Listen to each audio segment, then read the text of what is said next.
everybody, and welcome back to another incredible episode with Death in Cambodia, Life in America. It is Dorothy, your host.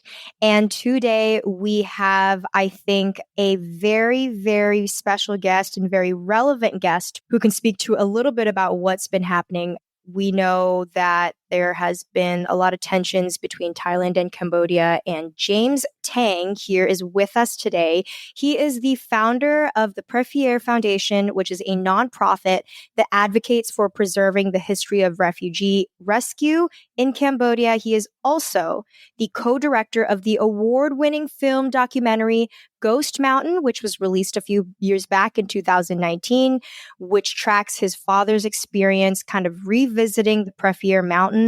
He also is the author or co-author, I guess I can say, of the book Under the Naga Tail, which is a project he started back in college and essentially is a book that is of his father's story. And I think it's kind of one of the only books out there that really, really gets down to the detail of what happened during Preah Vihear. Preah Vihear is actually something that I learned probably a few years back. So I feel like it's been quite recent when I was kind of asking my dad about certain things and about my dad's experience. And all of a sudden he was like, yeah, then there was this one thing that was horrible that nobody knows about. So on this Preah Vihear temple kind of on the border, and I did research on it. And I truly believe it is one of the lost pieces of the entire Cambodian refugee experience of the whole war. I mean, it's so dark and it's so brutal, and so then the news on it is so non-existent. So here I have James today to bring him, and I wanted to talk to him about just like that whole experience. Hi, James. Welcome to the podcast. Hey, Dorothy. Thank you so much for having me. Thank you for being here with us today. As I've kind of mentioned, and I kind of want to just dive into it just because of the relevancy to what is happening today. Right now, it is August, and there has been a lot of tensions between Cambodia and Thailand. And a lot of people don't know that this whole thing actually stems from way back beyond 2025. So back in 1904, there were a lot of ambiguities from essentially the Thailand and Cambodia, Laos, Vietnam borders for when that initially was set. And in 1962, the ICJ officially said that the Preah Vihear belonged to Cambodia. There's people who have different opinions on it and whether or not that really is Cambodia and really that's not. And you know, James, you having a father who had survived something as horrible and horrific as what had happened right after the war, I guess I just want to dive into it and be like, how does this whole thing affect you? And how have you just been feeling in general with all that's been happening? The past few weeks have been, as somebody who's actually very used to lots of drama and intensity, the past few weeks have been quite a bit overwhelming. We had a few weeks back a news company, Monday News, they took the film and started to show it. And they got 1 million impressions or viewers. And then suddenly Cambodians found our film. And it was a story that I had neglected from reaching out to, showing in Cambodia. I had recently put out a Khmer subtitle version a year ago plus. Didn't really promote it because I'm here in the United States. And I've been really focused on raising awareness and attention here in the US, who I knew would be very compelling from a human rights issue. But this news video just really put it on the mind of all these Cambodians, and they just have been flocking to it, putting their comments and just saying, I've never heard this story. This is truly Cambodian history. A lot of people saying, I'm the younger generation. I never knew this. Why doesn't our government teach us this?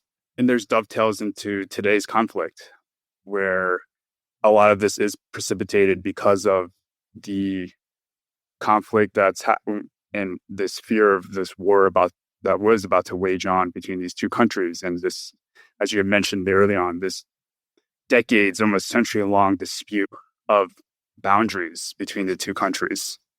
And where my father and all of these refugees were displaced or deported so brutally in the story Ghost Mountain is in one of the areas where it is in contention dispute today. And that's the story I knew back many years back. I've been on this story for like 15 years, and I had discovered that everyone was calling it Preah Vihear. And when I went to go look for it, I went to Preah Vihear Temple and discovered that this is the site. Like right in the same mountainside is the site of where this terrible atrocity happened.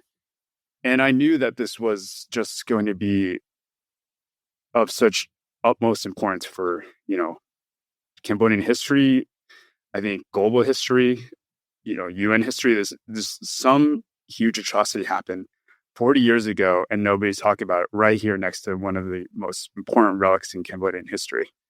This is a story that had to be told at some point. And so now people are recognizing that fact today. And I'm just really kind of excited about it and people learning, educating themselves about it now.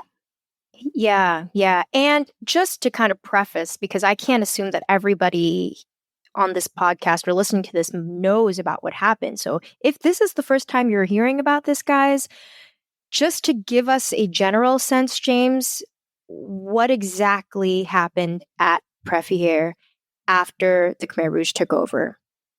So in 1979, it was basically the fall of the Khmer Rouge. The Vietnamese had come in and liberated the country. I think it's a correct term in one ways because they were quite humanitarian.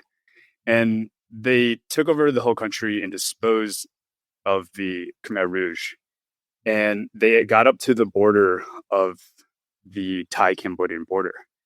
And one of this area called Preah Vihear was one of the headquarters and strongholds of the Khmer Rouge because it's a sacred relic there. And they were really trying to protect.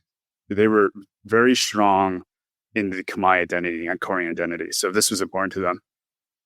There were many landmines that were there because of all the defense posts that the Khmer Rouge put up. The Vietnamese put up even more. And what ends up happening is that many Cambodians who have gone through Pol Pot, the killing fields, this terrible genocide, feels like they're in just this constant flux of regime change and just leads from worse to worse to worse. You have the French who took over, and then you had Sihanouk, then you had the Japanese, then back to Sihanouk, I believe. And then you have Le Nol, now the Khmer Rouge, and it just seems like war was becoming more and more constant in the country. And now it's even worse because you have one communist regime with the Khmer Rouge of its own that was so brutal against its own people. And now you have a sworn opposition, the Vietnamese. So many Cambodians said, we can't trust this new regime, and just started to flee and they felt there was a chance that they could leave and find refuge in another country. And the goal was to end up somewhere in the West. So found hundreds and thousands of starving refugees. Your father is one of them. My father, lots of them, end up going into Thailand on the border. And this was a very difficult predicament for Thailand, by all means. We shouldn't downplay the situation they're dealing with as well, is that there's a flood of potentially millions of refugees. And there's a fear that it would destabilize their country because of the needs of the population, the influx, and just trying to matriculate them in. There's also this concern at the time that there were communist surrogates within the ranks of refugees and that they were being allowed to pass through, and then that they would spread communist propaganda throughout Thailand. That was a real fear because, as you know, the rest of Southeast Asia and Asia had turned communist. And Thailand was the one nation that had avoided colonialism, right? And it wanted in everything in its power to avoid this, again, another view of the West taking over through communism. So there was real fear. We have small instances of this in the United States with I think every country does now with their borders, right? And stuff. And I think this was hyper accentuated with Thailand. And so there were some pleads for help from to the West international community. Things were going too slow at the time. And so they decided that to draw attention, their policy was just to push back those refugees and to send them back to Cambodia. Now, somewhere along the chain, the military decided that we're going to take 40,000 refugees, and instead of sending them back an hour from where they entered it through the border of Moringa Pateh, they decided to send them all the way to overnight to this place called Preah Vihear, where there's this famed temple, this ancestral relic and treasure between Thailand and Cambodia called Preah Vihear Temple. And it's the highest cliffs side of that entire mountain range. I had mentioned earlier that place with infested landmines, and they forcibly deported the refugees, 40,000 of them, up to 47,000 down this mountainous terrain. It was done in semi-secrecy, and as you can imagine, it was just a horrifying, horrific scene. And survivors like my father would say that I've lived through the killing fields. I've lived in a concentration camp. I probably have gone through seen some of the worst things that one could as a young teenager. But to live through Preah Vihear, this incident was the worst of all 4 years combined. And it was just a mere too few weeks he was there. And just the scene that was, you could imagine people just having to rappel lines down into this mountainside. And then they find that there are these treacherous landmines at the bottom there. Yeah. It's such a horrific image. I remember when my dad told me about it initially, I could not sleep well that night because I kind of went down this rabbit hole, which how I ended up stumbling upon your work. But I went down this rabbit hole of trying to find more information about essentially it's genocide on its own of people being physically pushed down a mountain towards a landfill infested area in which they were trying to run from. I mean, the whole thing just felt so eerie and disgusting and horrible that something like that would happen and was so kept hidden, as you mentioned. I mean, they hid it semi on purpose. And I think it shows because I feel like it's only now, as we mentioned before, 50 years later, that we are having these tensions really arise, that a lot of people are starting to ask and really recognize what had actually happened there 50 years ago. You said at this point, it's been just really, really overwhelming. What has been the toughest part of this whole thing so far with everything going on? That's actually a very good question. It's been a mixed bag of emotions. There are so many cool things about it where if you had gone 2 months ago and looked up Ghost Mountain, Cambodia, you would only find our film. And there were only a few views on the Cambodian subtitled version. And if you go on today, there's tons of content there and people making AI videos or even reaction videos. And that has been great. It's historically getting the focus it needs from very nothing to something.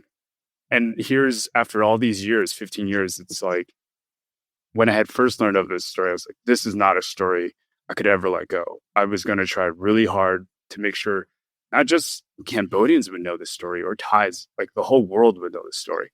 And that's always been my heart, and the heart I'm always going to convey is that my objective is to make the world recognize the need for human rights and human dignity here. And this was a clear transgression of that.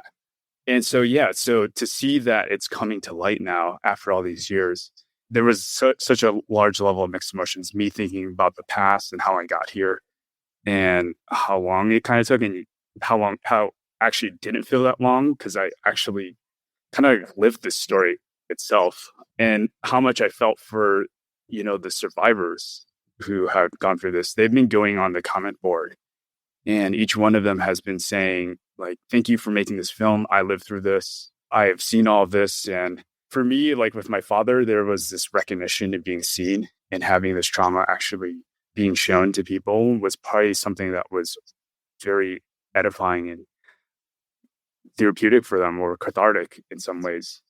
And so that was the most rewarding thing I could take from. I got so many emails to people just telling privately because I think a lot of these survivors the reason why it's been so much hidden and unkept is because a lot of the survivors just didn't want to talk about it anymore. It was so traumatic, and a lot had already gone and lived in the United States, and they found a new life and they just wanted to move ahead. Hence, that was a lot of the mentality of killing those survivors then.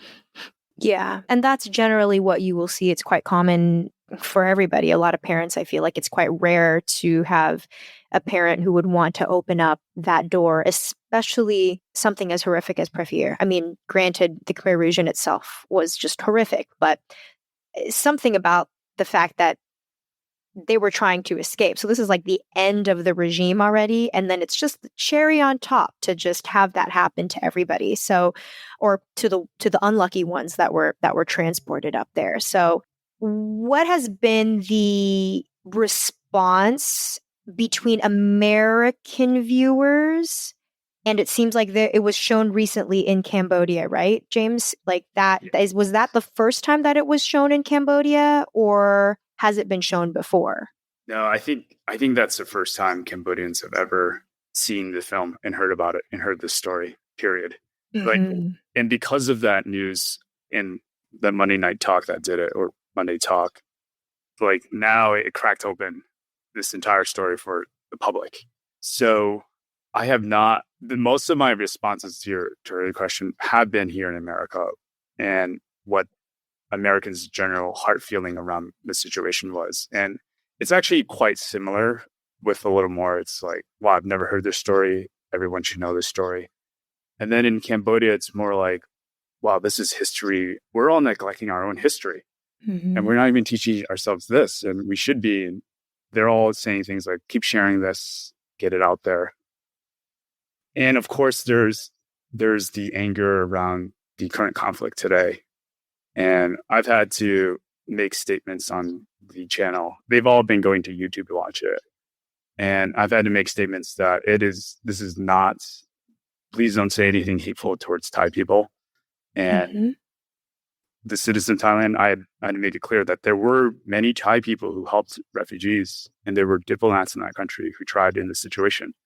It's a very complex topic too, in some ways, because there is the degree of separation between the Thai parliament, Thai royal government versus the Thai military. And I think there are distinctions that we need to have with that. And so that's what I was trying to do, is not to allow people to just paint it blatantly as like totally Thai people themselves. And I think that was not going to be helpful for the film. And I made that clear.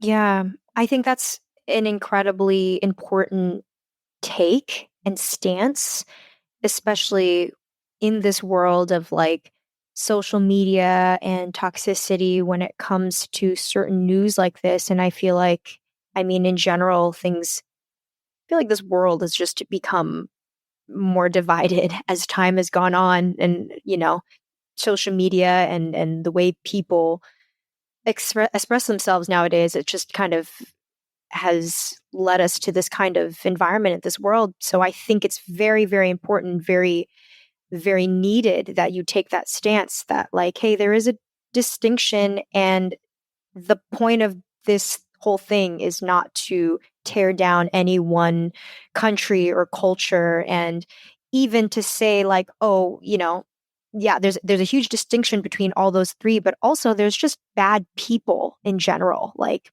whatever race you are or whatever country you come from. I think that's very important. If anybody listens to this and gets anything out of this podcast episode, my hope is that people can just listen to this and, as you mentioned, can understand the need for humanitarian aid and the suffering that Cambodia has gone through already. You know, I think this education piece here is just so important. And as you said, I think it's really, really great that it's finally getting its light. You have been back to Cambodia recently within the past year. Tell me a little bit about how that trip kind of relates to this whole thing. What are you doing there? I was there this past March, actually. I've created this foundation, Preah Vihear Foundation, with not only the aims of making this film, Ghost Mountain. There was this real genuine need. I thought that there would be a need to preserve a lot of the story somehow. And one of the things is through a memorial or a museum of sorts. And so I was kind of there, kind of scoping out the area to see how feasible that was. One of the things that I saw was how very few people in the tourists actually go to Preah Vihear Temple. I thought that was such a shame. I think that's one of the most beautiful relics ever. Great sunsets and sunrises, places you can take these incredible shots there that you would want. Mostly it's a destination that Cambodians know about. And a lot of what I've seen over the years, I've gone back and forth many, many years. I've seen a lot of it change from an incredible jungle landscape into now what's becoming more and more like a military point. And I saw more and more military barracks there. And there's a mixed feeling about that where I wish people had actually seen Preah Vihear and Preah Vihear Temple, what was 10 years ago. It was quite a stunning place. And you could see why the Angkorian Empire built the temple on top of that cliffside. And you can just see the vast reaches of the jungles. But now it just shows you the intensification of the conflict. And I could sense that back in March, where there was just more and more attention being put towards fortifying the military in that area. There were talks that I heard of like disagreements that came back and forth. That's probably the most I'm going to get into. And when it came down to the conflict later on, I was surprised, I think. But in hindsight, I could see all of the clues that were leading up to it there. And that a lot of that stuff that we're hearing now probably has been building up for a bit much longer than we as a public know about as well. Mm-hmm. And the whole place where refugees were displaced and that whole atrocity took place, Ghost Mountain, nobody still knows about it. It's still right next to Preah Vihear Temple. For the moment, yeah, it's still in disregard. How's your father been taking all this news as well? How has that affected him? It's been the same for him as well, quite overwhelming. He hasn't gotten any much sleep past weeks. It's quite cool because in our own towns, we have friends and family, and they're like, oh, I've seen you on the news. I've seen your videos and stuff. So they become local celebrities again for amongst their own localities and stuff. I think at the moment, my father, there was such, over these past 15 years, it's been a long time trying to get the story out. And there was this idea of like, well, do people really care? Or how long is this going to take? And these stories do take a long time for something like this of such magnitude sometimes. I think for it to see it actually crack open and the public to well receive it has been affirming to him. Again, we're thankful we can shed light on this and recognize the survivors and also the victims finally who knows how many casualties, 13,000 estimated, who lost their lives there. And they will not be forgotten for what had happened. Yeah. It's that sense of validity. It almost feels like history forgotten the Khmer Rouge, and then also let alone within the Khmer Rouge, Preah Vihear for so long. And very similarly to my father, when I was sharing his story, it's like, at the very least, and at the end of the day, I really do hope that all the pain that these survivors has gone through is not in vain, and that it's just not forgotten. And so it's really, really exciting at the very least that when people research something regarding Preah Vihear or Ghost Mountain, that they do have something, your documentary and your book, to kind of look back on as resources, because they're really, as you said, I feel like if it wasn't for those two pieces out there, which are very, very necessary, I just don't know if there really would be something tangible for somebody to really hold on to like that. And, you talk about the documentary Ghost Mountain, which was released in 2019. I want to talk a little bit about that process. It takes a long time. You mentioned that the book that you had written, you started when you were in college, but I do know just in general, a documentary takes a long time. So maybe bring us back to like when you started getting that idea. Was it the book first? Was it documentary first? And then kind of take me through that journey and how it came. Yeah. I'll actually take you back to my own history and story. Sure. There's two parts of very quickly. I think I went through a very difficult period many years ago. And just wondering, how do I get out of this? And the impression of like my family being survivors hit me, and survivors of genocide. And I had never taken notice of that. And I could just sense like what they had gone through, even though my father never told me the story. And that hung with me and actually pulled me out of it, this difficult period I had. A couple of years later, I had done a study abroad in Singapore, and this is Southeast Asia. This is probably like quite a storied country, city state that went from a fishing town in the 70s to what it is today, vying to be the next Hong Kong. And there was such an immense amount of grief. And I never identified with this. I think viewers should recognize I had identified as an American for a very, very long time. But I could feel this weight of presence of, in this morning, like, whoa, this city state is what Cambodia or Phnom Penh should have been and more. We would be, if the killing fields didn't happen, it'd be a pretty high possibility that it'd be like the Seoul or the Taipei or the pseudo Shanghai and Hong Kong of today. And it'd be all the conversations of tech and whatever.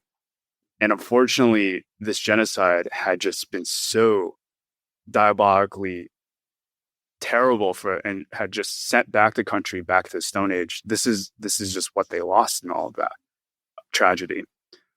And so that weighed heavily on me. And this became like, it put in such a heavy historical and economic sense of what took place. So from then on, it was like, I need to tell this story. I think people need to recognize, yeah, lives are lost and that's statistics, but there is also a global story that was lost too. And Cambodia could have been a major contributor to the world today instead. So I began asking my father to tell me the story, and he actually balked at the idea for a couple of years.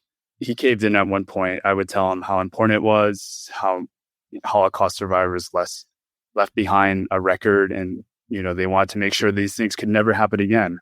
That was my pitch to him and how I tried to persuade him. One of the things I think said was, in the last bit I tried was, I think you need to do this because you're the one capable of speaking and remembering those who lost their lives. They'll be forgotten forever unless you tell your story. He has told me now that's what sat and weighed with him the most there. Now, I didn't know the Preah Vihear story. I think I would add, like your father, he brings it up there, and most of it comes from family conversations and dinner table talks with friends and family. He never sat down and told me the whole story.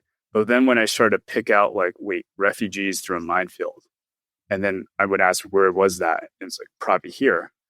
Then I began to do my research. There are several books that are actually written on this. Now, today, you can see that the reaction from Thailand is naturally, this is a conspiracy, this is a lie, this is propaganda pushed by the Cambodian government. And they can probably see me and know that I don't speak that much Khmer other than saying, like, I'm hungry. And so I don't think I'm a very good witness to be a very good candidate to be a government like arm to tell this story. I'm probably the least likely figure you would pick. And so the story has been documented, though, by people, kind of document scholars and people who were involved in refugee rescue work in that period of time. Two books bring to light are William Shawcross, Quality for Mercy, and then Indochina Refugee Rescue Workers by Larry Clinton Thompson, who has the witness accounts of the State Department workers who were involved in this incident at that time. So you can't say any of this is AI generated. These are books that were predated many years back, decades so. And then there are several books that do have witness accounts. T.D. Bookman has one, To Destroy Is No Loss. Yvette Parapali, who was very, very instrumental helping to try to save those refugees, was part of this. And here's a little tidbit. She is, if you ever are old enough to remember the movie The Constant Gardener in 2004, it talks of this humanitarian woman who gets murdered, blah, blah, blah, car crash. That movie and book, its fictional account, was actually based on this woman, Yvette Parapali. And so she was involved, particularly trying to save Cambodian refugees from going to Preah Vihear at this, especially like my father, which is quite amazing. So there always have been like Like it's been right there on like the threshold of entering the cultural kind of zeitgeist, but it just never got there.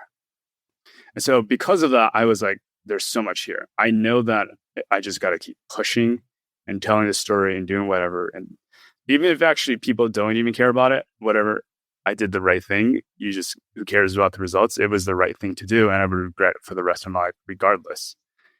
But if I keep pushing, maybe it will get out there. And I'm sure it would have at some point too. That's how I felt the whole way through. Yeah. You had to get the story out. Was it the book first or the documentary? And how did those two kind of come to fruition? Started with the book first, sitting down with my father and interviewing him.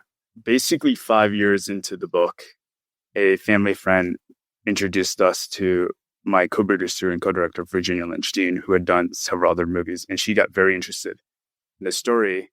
And she became the mother of the film and was like, let's interview. And so we started in a small sunroom in Southport, Connecticut, just interviewing some of the rescue workers my father had become friends with, which you can see in the film, and who knew about this story particularly as well. And it went from interviewing them to DC, and all of a sudden we're in the Thai-Cambodian border, just filming there. That was one I couldn't believe. Yeah, and it took 5 years later from starting the book, we did the film, and that took 5.5 years to complete in the documentary. And then I only came up with the book 2.5 years ago, and that was a 13.5 year journey. Way harder than a documentary. They're very difficult in that instance. Yeah. Anybody who hasn't watched Ghost Mountain, I definitely highly recommend it. And I will link and we'll talk about where people can find it after this. But when I was watching it, I thought the most impactful part of that documentary was actually watching your father walk through exactly where the incident happened, and just watching his face as he kind of crunches through the leaves and looks down and he points, yeah, this is where this happened. This is where that happened.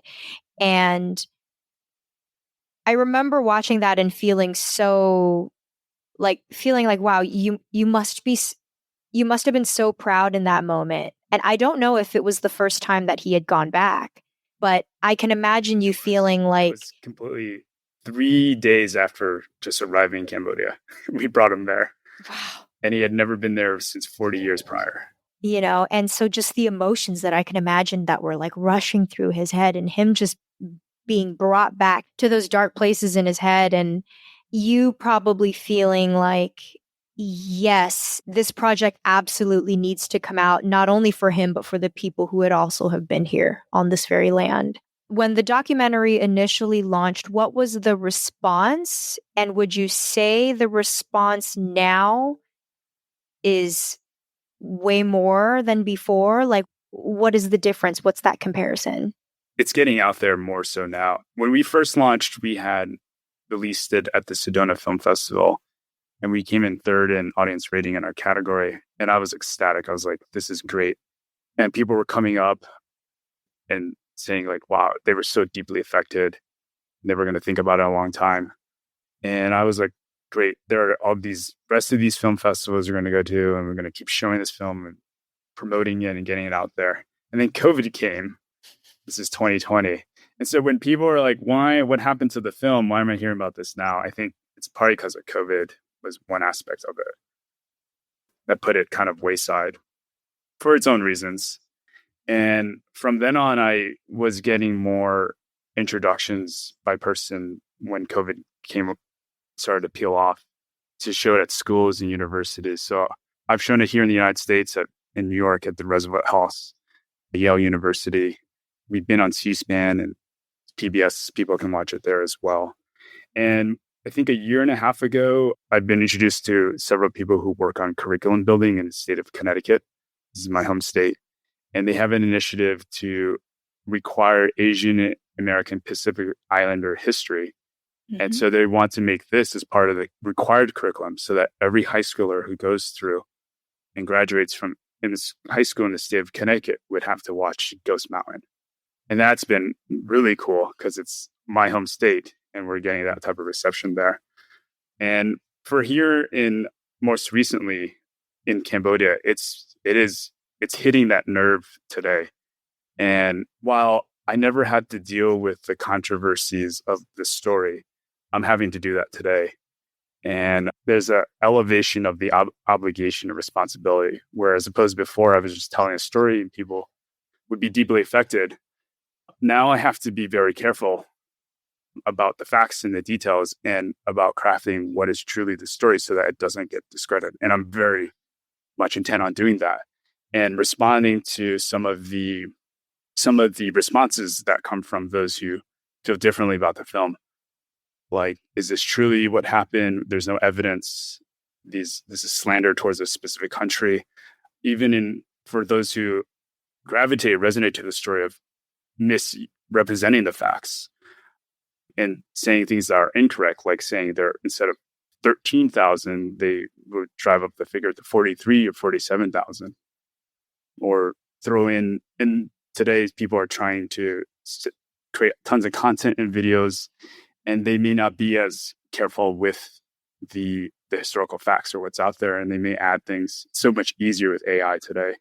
So I've find myself contending with that most recently because I know it's important for the credibility of the story that people know precisely and accurately what happened. And I don't want to over exaggerate or embellish it more than it is, and also place the blame on the wrong parties as well. It is a particular story that happened, yes, on the Thai-Cambodian border. It is at Preah Vihear. There were 47,000 refugees sent there, and there were 13,000 of them, according to a CIA report, that lost their lives and went missing. And there could be more, but that's what we know right now. And so, yeah, continually going off and telling people those things is what I find I'm going to have to do now. Yeah, yeah. And would you say that has been kind of just the biggest challenge, I guess, in just the most recent couple of months, with kind of the clashing of the reception of this, but also the clashing that is happening in Cambodia? You would say this has been the challenge for you, the hardest challenge? Yeah, it has been. I had to put on like a public PR hat, and at times, and think about what each party would think about this. And I had to find videos and also weigh in on them. It also makes me, now I think people are following and subscribing more so from Cambodia, and they're doing that for a reason. And the film is only it only introduces you to the story. There is actually so much more there. And there are written accounts of this by people, especially in the book Under the Naga Tail, my father. And we only made the film just to get people a taste of what happened, because we know how actually terrible it was, and people can't even handle this film. And so those are things I'm going to have to, I think, make videos on. We're going to lay out a case for why this happened or how this happened, and present it to the public community for them to see and have all the evidence. And so I've been thinking more about that and how to go about that now. Yeah. Would you say that, so you're definitely saying there's more detail, if not all the detail that's in the book, right, James? Absolutely more. I think if you for anyone who hasn't watched the film or has already seen it, you're only getting 5% or 10% of the actual story. We left out an enormous amount of what actually happened when people tried to leave out of Preah Vihear through that minefield. And when you watch it, like, how did they get out? And what happened there? And just this dreadful scene that took place. There are other stories of eyewitness testimonies by other people. There are also the accounts by the journalists of Westerners who were not there, but who reported of survivors and then documented. I think those are the things I want to show to the public, because right now all they're seeing is Ghost Mountain in the film, and then I put on the YouTube page. I'm going to make a page for all the other books that have been written about it.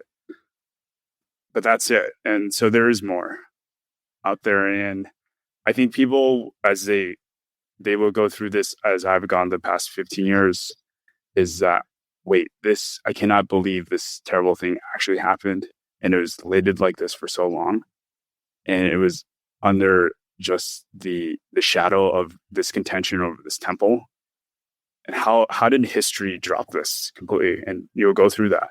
At the end, people will say like, I cannot believe humans could be as cruel to other humans like that.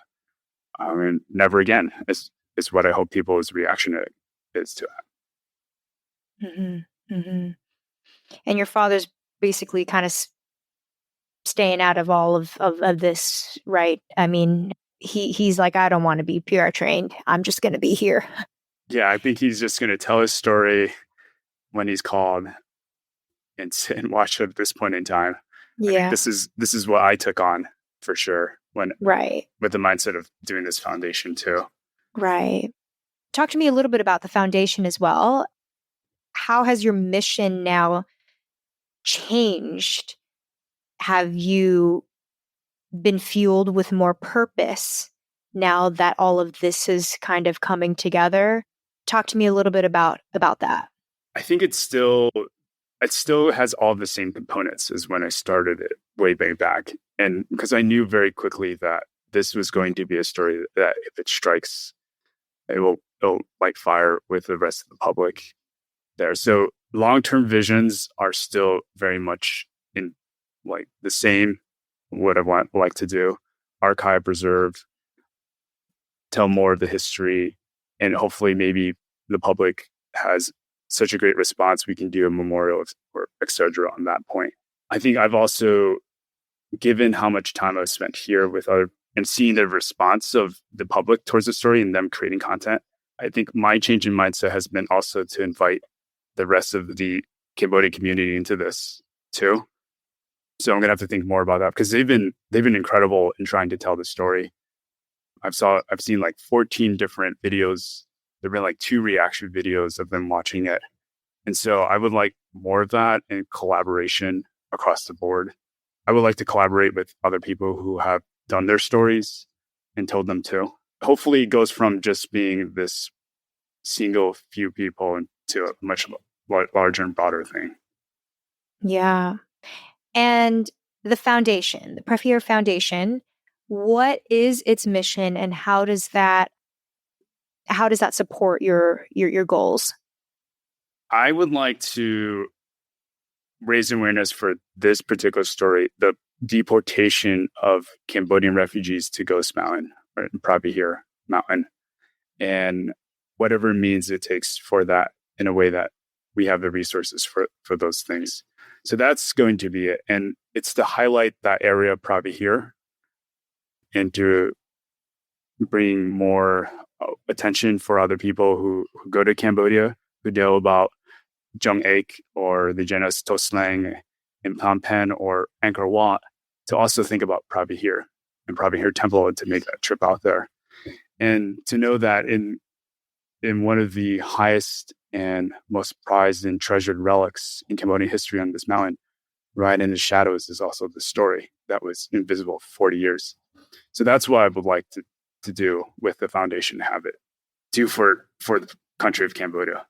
Mm-hmm. And this memorial that you're talking about, it seems like, what is that process like? Is it hard to get a memorial out there? You mentioned that you would probably need kind of enough public uproar, essentially, I to think I really need more public support on this, and I think I'm gonna see how this plays out for now before I sort of do an outreach or call to the public to do something.